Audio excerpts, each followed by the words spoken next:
దేవునికి మహిమ కలుగును గాక. ప్రభునందు ప్రియా దేవుని ప్రియులారా, ప్రభు పేరట మీ అందరికీ వందనాలు. మరొకసారి శుభాలు. మరణాత. బాగున్నారా?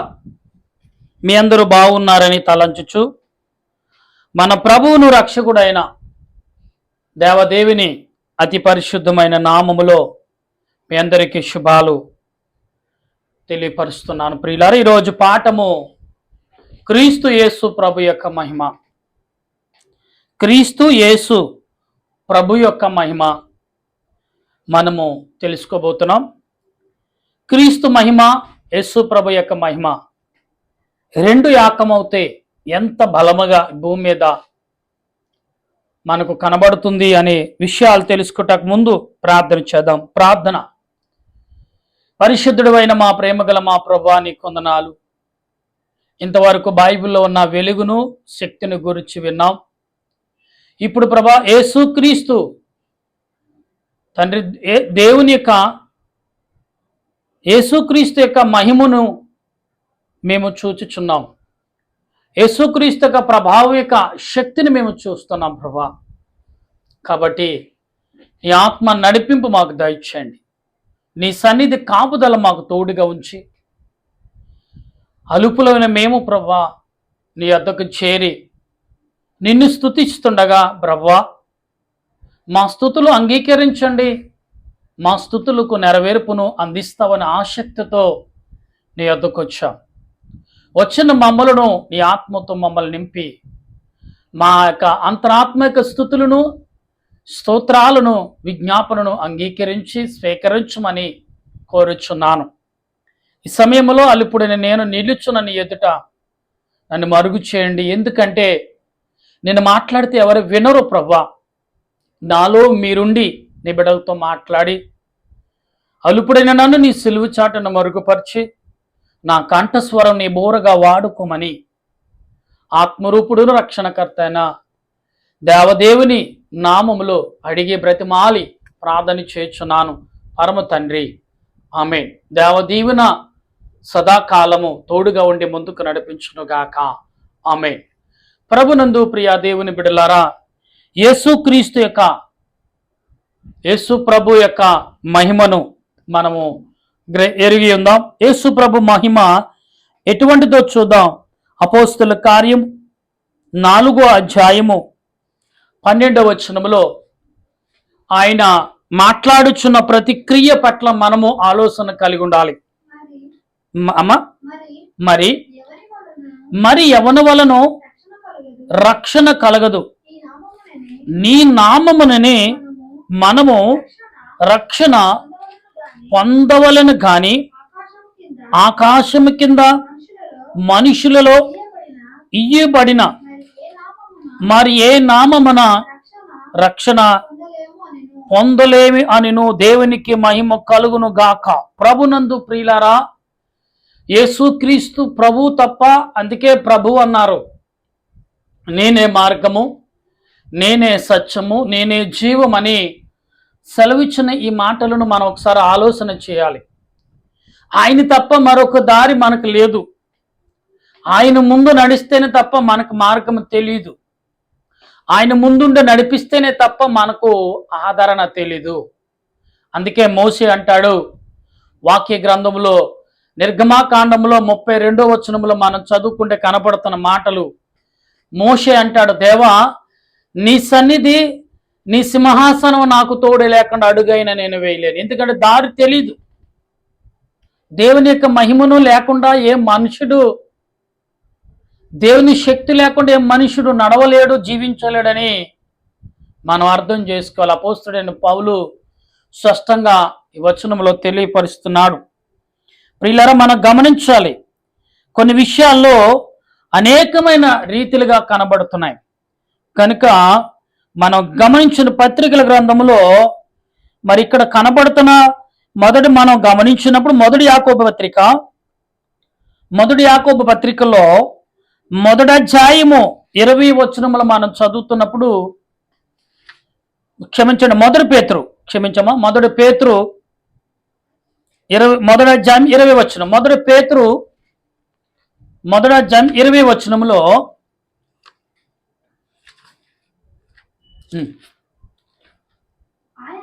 ఆయన జగతి పునాది వేయబడక మునుపే నియమింపబడిన గాని తను మృతులలో నుండి లేపి తనకు మహిమనిచ్చిన దేవుని ఎడల మన ద్వారా విశ్వాసులైన మీ నిమిత్తము కడవరి కాలములయందు ఆయన ప్రత్యక్షపరచబడును. కాగా మీ విశ్వాసమును నిరీక్షణయు దేవుని యందు. దేవునికి స్తోత్రం. యేసుక్రీస్తు చెప్పుచున్న మాటలు ప్రభునందు ప్రియులారా, ఆయనే మార్గం తప్ప మరొక ద్వారా పరలోకం చేరలేమని ఇక్కడ మరొక రీతిగా కనబడుతుంది. ఫిలిప్పీ పత్రిక మనం గమనించినాడు. ఫిలిప్పీ పత్రిక మొదటి అధ్యాయం 6వ వచనములో మనం చదువుతుంటే భక్తుడైన ఫిలిప్పియు చెప్తున్న ఈ మాటలు, అపోస్తుడైన పౌలు ఫిలిప్పీ సంఘానికి రాయించిన ఈ మాటలు మనం గమనిద్దాం. మొదటి అధ్యాయం 6వ వచనంలో, మీరు నాతో పాలివారై ఉండు చూచి మీలో ఈ సక్రియ నారంభించిన వాడు యేసుక్రీస్తు దినము వరకు దానిని కొనసాగించునని రూఢిగా నమ్ముచున్నాను. గనుక మీ అందరి నిమిత్తము నేను చేయు ప్రతి ప్రార్థనలో ఎల్లప్పుడూ సంతోషముతో ప్రార్థన చేయుచు నేను మిమ్మలను జ్ఞాపకము చేసుకున్నప్పుడల్లాను నా దేవునికి కృతజ్ఞతాస్తుతులు. దేవునికి మహిమకు. యేసుక్రీస్తు ప్రభు చేయుచున్న మన కొరకు దేవాది దేవునికి కృతజ్ఞతాస్తుతులు చెల్లించును. అందుకే ఆయనే మార్గము తప్ప, ఆయనే జీవము తప్ప మరొక రీతిగా మనకు మార్గం లేదు. అందుకే యేసుక్రీస్తు యొక్క, యేసు ప్రభు యొక్క మహిమను మన అంశం ఏదనగా ఈరోజు యేసు ప్రభు యొక్క మహిమ. యేసు ప్రభు యొక్క మహిమను మనం ఎరిగిన వారముగా ఉండాలి. కనుక ప్రియులారా, మనం గమనించినప్పుడు అనేక విషయాలు కనబడుతూనే ఉన్నాయి. అయితే యెషయా గ్రంథము 7వ అధ్యాయము 14వ వచనములో మనం గమనించినప్పుడు, యెషయా గ్రంథము 7వ అధ్యాయము 14వ వచనములో మనం గమనించినప్పుడు, కాబట్టి ప్రభు తానే ఒక సూచన మీకు చూపును, ఆరంభించుడి. కన్యక గర్భవతి కుమారుని కని అతనికి ఇమ్మానుయేలును. దేవునికి స్తోత్రం. అదిలోనే యెషయా గ్రంథం 6వ అధ్యాయం 9 యెషయా గ్రంథం 9వ అధ్యాయం 6వ వచనంలో మనం చదువుతున్నప్పుడు ఇక్కడ కనబడుతున్న ఏలయనగా మనకు, అంటే ఇక్కడ ప్రియులరా ఈ 2 వచనాల్లో కూడా యేసు ప్రభు యొక్క మార్గముగా ఈ లోకానికి వచ్చిస్తున్నాడు అనేది, వచ్చి ఉన్నాడని, వచ్చాడని, ఆయనే మార్గము తప్ప మరొక రీతిగా మనము పరలోక తండ్రి అతకు చేరలేమని యేసు ప్రభు ఆనాడు దేవదేవుడి ఈ వాక్యాన్ని బట్టి నాకు అర్థమవుతుంది. నాకు ఈ వాక్యాన్ని బట్టి దేవాతు దేవుడు ఇచ్చిన తలంపుని బట్టి నేను అర్థం చేసుకుని మాట్లాడుచున్నాను మీతో. ఏదంటే దేవుడు మానవ దేహాన్ని స్వయముగా ఆయనే శుద్ధపరచొచ్చు, కానీ అది మనిషిక ఈ రూపమైతే ఉందో, ఏ దేహాన్ని అయితే సృష్టించాడో దేవుడు దాని అంతం చేయటకు సిద్ధపడలేదు. మరణము కొంత విశ్రాంతి తప్ప మరి దేహానికి మరి ప్రాణముకు విడుదల దూరం అనేది ఉండదు అనేది బైబిల్ ప్రకారంగా మనం గమనించాలి. ఎందుకంటే ఆత్మకు మరణము లేదు, శరీరముకు కూడా మరణము లేదు. మరొక 2వ రాకడలో దేవుని ఆజ్ఞ ద్వారా యేసుక్రీస్తు పిలుపు ద్వారా ప్రతి నిద్రించిన ఆత్మ తన దేహమును అలంకరించుకుంటుంది, అలంకరించుకుని పరలోకం చేరుతుంది అనేది ఈ మాట ఎంత రూఢిగా నమ్ముతున్నామో, ఆనాడు యేసు ప్రభు దేవాదేవుడు ఆదాము పాపము చేసినప్పుడు ఆనాడే నియమించాడు. ఇది నా రక్తము వలనే ఇతడు శుద్ధిపడి పరలోకము చేరాలి అని. అంటే దేవుని యొక్క రక్తం ఉంటేనే తప్ప పరలోకంలో మనం చేరలేమనేది మనం అర్థం చేసుకోవాలి. అందుకే యేసుప్రభు మార్గమై ఉన్నాడు మనకి. ఆయన రక్తము కూడా మనకు మార్గముగా కనబడుచుంది ప్రియులారా. ఇర్మియా గ్రంథము 23వ అధ్యాయము, ఇర్మియా గ్రంథము 23వ అధ్యాయము 5-6 వచనాలు మనం గమనించినప్పుడు ఈ 4వ మాటగా మనం తలంచుచున్నప్పుడు ఇర్మియా భక్తుడు చెప్తున్న మాటలను గమనిద్దాం. యెహోవా ఇలాగూ ఆజ్ఞ ఇచ్చుచున్నాడు, రాబో దినములలో నేను దావీదునకు నీతి చిగురును పుట్టించెదను, అతడు రాజై పరిపాలన చెయ్యును, అతడు వివేకముగా నడుచుకునుచు కార్యము జరిగించును, భూమి మీద నీతి న్యాయములను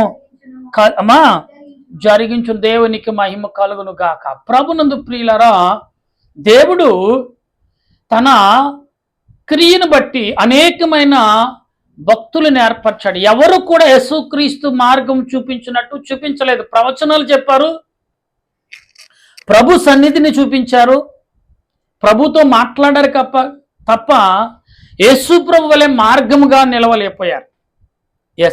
నిలవలేదు. ఎందుకంటే వాళ్ళు ప్రతి గ్రంథములో ప్రతి భక్తుడు కూడా దేవుని చేత వాడబడ్డాడు.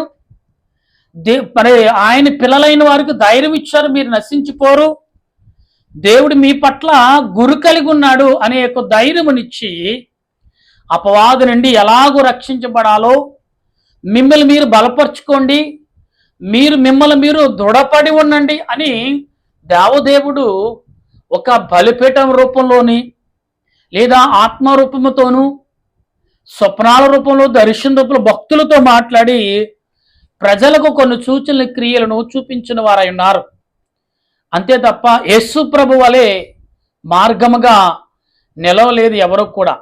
కానీ యేసు ప్రభు అన్నారు, నేనే మార్గమును, నేనే సత్యమును, నా ద్వారా తప్ప ప్రభు యొద్దకు ఎవడునూ చేరలేదు. అందుకే యేసు ప్రభు యొక్క దేవదేవుని యొక్క రక్తము ఈ భూలోకంలో చెందించబడింది. ఆ రక్తమే మనుషులకు మార్గముగా ఉంది. ఆ మార్గమే యేసుక్రీస్తు ప్రభువై ఉన్నారనేది. ఈ వచనాలన్నీ కూడా యేసు ప్రభు ఎప్పుడు పుడతాడో, ఆయనకి పేరేం పెడతారో అన్నీ కూడా భక్తులు రచించారు. మీరు భయపడకండి ప్రజలారా, ఇదిగో మనకు ఆదరణకర్త ఉన్నాడు, కానీ ఈ భూమి మీద మనుషులందరినీ పరమ చేరటకు మరొక ఆయన రాబోతున్నాడు అనేది కొన్ని గుర్తులు ఇచ్చారు, కొన్ని సూచనలు కూడా ఆనాడు కాలంలో చేశారనేది మనం నమ్మి ఉండాలి. ప్రియులారా, మత్తయి సువార్త 1వ అధ్యాయము 18వ వచనంలో చదువునప్పుడు యేసుక్రీస్తు జనన విధానం ఎట్లనగా ఆయన తల్లైన మరియ యోసేపునకు ఈ చరిత్ర అంతా మనకు తెలుసున్నది. అందులో 21-25 చదువమ్మా. ఆమె ఒక కుమారుని కనిను, తన ప్రజలను వారి, ఇక్కడ చూడండి, ఇక్కడ గమనించాలి, ఆమె ఒక కుమారుని కనిను, ఆమె ఆ కుమారుడు ఏం చేస్తాడు? ప్రజల పాపము నుండి, చదువమ్మ మాటని, పాపము నుండి ఆయనే రక్షించును గనక. అంటే ఇక్కడ యేసు ప్రభు మనుషులని పాపమని రక్షించడానికి లోకానికి వచ్చాడు. ఆయన అర్థమైందండి. రెండోది, మార్గముగా నిలవటానికి వచ్చాడు. ఆయన ద్వారానే పరలోకం చేరాలి తప్ప మరొకటి మార్గం లేదు. భక్తులు ఎందరో వచ్చారు. ఆనోకు, తర్వాత నవాహు, తర్వాత కాలం అబ్రహాము, తర్వాత కాలం ఇషాకు, తర్వాత కాలం యాకోబు, తర్వాత కాలం యాకోబు కాలం యేసేబు, తర్వాత కాలంలో చూడండి మోషే. ఇలా చరిత్ర చెప్పుకుంటూ ఉంటే ప్రియులారా ఎందరో వచ్చారు. అందరూ సూచనలు మాత్రమే, ప్రవచనాలు మాత్రమే, దేవుడు ప్రభు మీ మాటలు వింటున్నాడు, దేవుడు మీతో ఉన్నాడు అని చూపించి మనిషిలో ఒక కడవరకు ఒక క్రమశిక్షణతోనూ, ఒక భయభక్తులతోనూ, ఒక విశ్వాసముతోనూ, ఒక విధేయతతోనూ, ఒక వినయముతోనూ, ఒక భక్తితో నడిపించిన వారై ఉన్నారు తప్ప ప్రభువు రాకడని విషయంలో నేనే మార్గం అని ఎక్కడ చెప్పలేదు. అదిగో ప్రభు మిమ్మల్ని చూస్తున్నారు, దేవదేవుడు మిమ్మల్ని గమనిస్తున్నాడు, ఆయన ఎడల మీరు విధేయత కలిగి ఉండండి. దావీదుతో సహా ఆయన ఎదుట మాట్లాడి సూచక్రియలను బట్టి అనేకమైన కార్యాలు అభివృద్ధులు చేశారు. కానీ యేసు ప్రభు అభివృద్ధితో పాటు ఎలాగూ చేయొచ్చో చూపించారు, పరలోకంకి ఎలాగ వెళ్ళొచ్చో కూడా మార్గం చూపించారు. కాబట్టి యేసు ప్రభు ఆయన రక్తము ప్రతి మానవుడిలో ఉన్నది. ఎందుకంటే యేసు ప్రభు కాలము నుండి ఇప్పటి వరకు 2024 సంవత్సరాలు యేసు ప్రభు వచ్చిన తర్వాత అప్పటి నుండి పుట్టిన ప్రతి వాడిలో కూడా యేసుక్రీస్తు రక్తము ఉన్నది. ఎందుకంటే నీటిలో ఆయన రక్తము కలిసింది. ఆనాడు యేసు ప్రభు సిలువేసినప్పుడు వర్షం పడింది, ఆ వర్షం భూమిలోకి ఇంకింది, ఆ నీరు, ఆ నీటిలో రక్తం, ప్రభు రక్తం కలిగింది. ప్రతి మనిషి కూడా రక్తము ఆ నీళ్లు తాగుతున్నాడు. ఆయన ఎవండి ప్రకృతిలో కూడా ఆయన రక్తం మిక్స్ అయింది, కలిసింది. ఆ ప్రకృతి ఆయన రక్తములో నుండి ఫలించింది, ఫలాలిస్తుంది. ఆ ఫలాల్లో కూడా ఆయన రక్తము ఉన్నది. ఎందుకంటే ఆయనకు అందుకని ఆయన తండ్రి నా ఆత్మని చేతులకు అప్పగిస్తున్నాను అన్న మాటను ఎప్పుడైతే చెప్పాడో వర్షం భూమి తలకిందులైనట్టుగా ఉరిమింది, మరి తుఫాను వణికింది, ఆయన రక్తముతో భూమిని కడిగింది అనేది మనం చదువుతూనే ఉన్నాం. ప్రభునందు ప్రియులరా గమనించండి, ఈనాడు అన్యుడని, క్రైస్తవుడని, బుద్ధుడని మరొక విధముగా చెప్పుకుంటున్నాం. ప్రియులరా ఎవరు ఏమైనా కానీ ఆయన రక్తముతో నింపబడిన వారమే, ఆయన ఆత్మతో నింపబడిన వారమే. ఎందుకు 2000 సంవత్సరం మొదలు ఆనాప్పుడు యేసు ప్రభు మరణించిన మొదలుకొని ఇప్పుడు వరకు కూడా ఆయన ప్రాణం ప్రతి వారిలో ఉంది, ఆయన రక్తం ప్రతి వారిలో ఉంది, ఆయన క్రియలు ప్రతి వారిలో ఉన్నాయి, ఆయన ఆలోచనలు ప్రతి వారిలో ఉండబట్టే ఈనాడు భూమి మీద ఇంకా భద్రత, ఇంకా జాగ్రత్తలు కలిగి ఉన్నాయి. ఎందుకంటే ఈనాడు ప్రార్థన ఎంతగా జరుగుతుందో, ఈనాడు విజ్ఞాపన ఎంతగా జరుగుతుందో భూమి మీద, అంతగా పరిశుద్ధాత్మ దేవుడు ఈ భూమిని దీవిస్తున్నాడు. ఇండియా కాదు, ప్రపంచ దేశాలు ఎవరు దేశం మీద మరొక దేశం మీద ఆధిపత్యం కొరకు చూస్తున్నారో వారికి కూడా వణుకు పుట్టిస్తున్నాడు దేవుడు. కనుక ఎలా మడితే అలా భూమి మీద అధికారం ఉందని ప్రవర్తిస్తే దేవుడు ఊరుకోడండి ప్రియులారా. అందుకే ఈరోజు మనం వినాలి. కాబట్టి యేసు ప్రభు యొక్క మహిమ, యేసు ప్రభు యొక్క మహిమను మనం ఎరిగి ఉన్నప్పుడు దేవుడు ఊరుకోడు. ఆయన మహిమను భూలోకములో భంగము చేస్తే, మైలుపరిస్తే, హాని చేస్తే దేవుడు ఊరుకుంటారనుకున్నారు. ఊరుకోడు సుమా, జాగ్రత్త. అప్పుడు హెచ్చరించాడు, ఇప్పుడు తీర్పు తీరుస్తున్నాడు. తీర్పు కాలంలో ఉన్నాం, అనగా కృపాకాలం నుండి తీర్పు కాలంలోకి వచ్చేస్తున్నాం మనం. గమనించండి ప్రియులారా, ఇదిగో నడి వయసులో వృద్ధాప్యంలో నా జీవితం అయిపోయింది, కొన్ని రోజులే బ్రతుకుతాను అనుకుండే సమయము గమనించుతూ జాగ్రత్త కలిగి ఉండాలని ప్రభు హెచ్చరిస్తున్నాడు. అందుకని ప్రభు యొక్క మార్గమును మీరు ఎరగండి ఒకసారి. సత్యమో అసత్యమో, అది అబద్ధమో నిజమో తెలుసుకోండి. తెలుసుకుని ప్రభుని వెంబడించండి, తెలుసుకోకుండా వెంబడించకండి. ఎవరో గుడ్డుగా చెప్పిన మాటలు అసలే వినవద్దు. మీ మనసుకు నచ్చితే మీరు అంగీకరించండి, ముందు ప్రయాణం చేయండి. ఒక మనిషిని తన గుణగానాలు చేయాలంటే తనతో ట్రావెల్ చేయాలి, తనతో స్నేహం చేయాలి. వింటున్నారు, మాటలు చక్కగా అర్థమవుతున్నాయి, దేవుడు నీతో మాట్లాడుచున్న క్రియలన్నీ వింటున్నారు. ట్రావెల్ చేయండి ఒకసారి, అప్పుడే ప్రభువుని ఎదుకు రండి, అప్పుడే ప్రభు మార్గంలో మీరు నడవండి. అప్పుడు మీకు అర్థమవుతుంది. పరిశుద్ధాత్మ దేవుడు ఊరికనే మిమ్మల్ని రమ్మని పిలవట్లా, జాగ్రత్త. కానీ గమనించండి, మీరు జీవించిన జీవితము దేవుడిచ్చినది, సాతానిది కాదు. సాతాను వైపు మీరు నడుస్తున్నారేమో ఒకసారి ఆలోచించగల మనసును పరిశుద్ధ ఆత్మ దేవుడు మనందరకు అందించునుగాక. ఆమేన్. ప్రార్థన చేద్దాం. ప్రేమగల మా తండ్రి వందనాలు. ఇదిగో ప్రభా, యేసుక్రీస్తు మహిమను, ప్రభా యేసు యొక్క ప్రభావమును, ఆయన మహిమను, యేసు ప్రభు యొక్క మహిమను మేము ఎరిగి ఉన్నాం, చూస్తున్నాం. ఆయనే మార్గమై ఉన్నాడు, మాకు జీవం ఆయనే, మాకు సర్వం ఆయనే. ఈ లోకమును ప్రయాణం ముగించుకుని మేము మరలా చేరవలసిన గమ్యానికి చేరాలంటే మాకు తోడు కావాలి. ఆ తోడే ఆయనైన ఉన్నాడు గనుక ఈ దినము నా ప్రభా యేసు ప్రభు మహిమను మేము చూస్తున్నాం. ఆయన మహిమను చూస్తున్న మాకు నీ ఆత్మ నడిపింపు, నా దేశానికి, దేశ ప్రజలకు, నా దేశంలో రేపు జరగబోయే 13వ తారీఖు జరుగుతున్న ఎలక్షన్ అంతటికీ మీరు తోడుగా ఉండండి. మీ ఆదరణ దయచేయండి. మీ మేలైన దీవెనతో నింపండి. నీ శక్తిని, మీ బలాన్ని మాకు సమకూర్చండి ప్రభువా. ఈ ఆత్మ ద్వారా నింపమని ప్రాధేయపడుచున్నాను. మహోన్నతుడా, సర్వాధికారివైన తండ్రి, నీకు స్తోత్రాలు.